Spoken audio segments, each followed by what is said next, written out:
2 mesi di mancato pagamento dello stipendio, già a dicembre se ne erano visti maturare ben 5. C'è chi racconta a microfoni spenti di non riuscire ad andare avanti.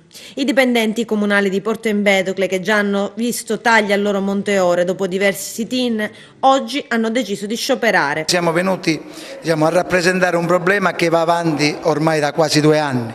Da quando l'amministrazione precedente è andata via siamo stati sotto commissario, quindi noi il disagio dello stipendio non lo viviamo solo da adesso, ma lo viviamo già da un paio d'anni. Nessuna economia circola a Porto Empedocle perché nessuno è in grado né di far fronte ai propri bisogni personali, ma neanche a far fronte a delle tasse che non sono solo quelle al comune. Noi abbiamo mutui, abbiamo cessione di crediti, in questo momento c'è un disagio generale. Ma non sono gli unici ad avanzare un credito con il comune. Purtroppo, appunto per la voragine che ci hanno lasciato, i creditori dell'ente sono moltissimi.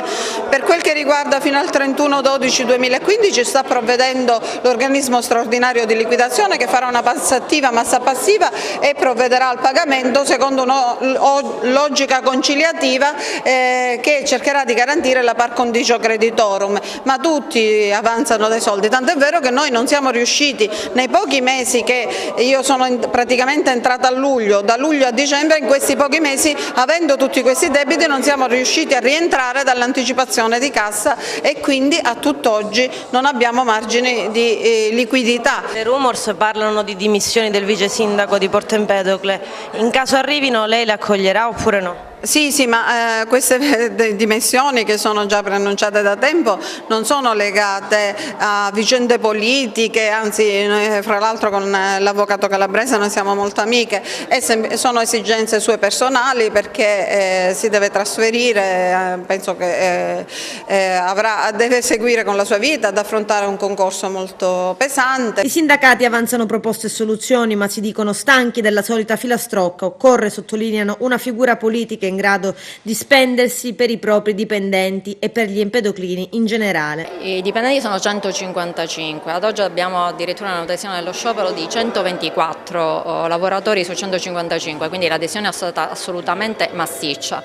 Riteniamo però che non basta dare delle cifre così come ha fatto il sindaco un attimo fa, non basta semplicemente fare il conto di quella che è la cassa.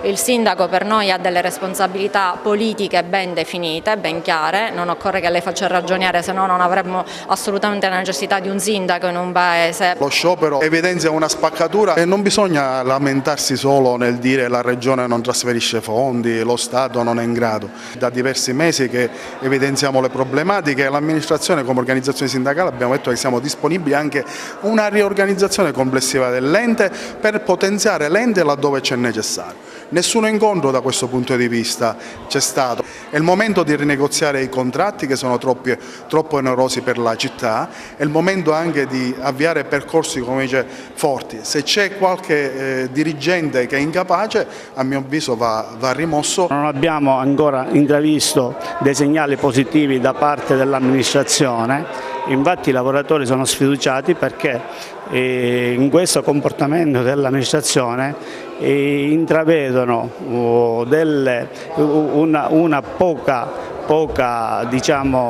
considerazione che l'amministrazione ha dei lavoratori e del lavoro che svolgono. In corso c'è non solo l'avvertenza dei dipendenti comunali, ma anche Netturbini e dipendenti di Villa Betania.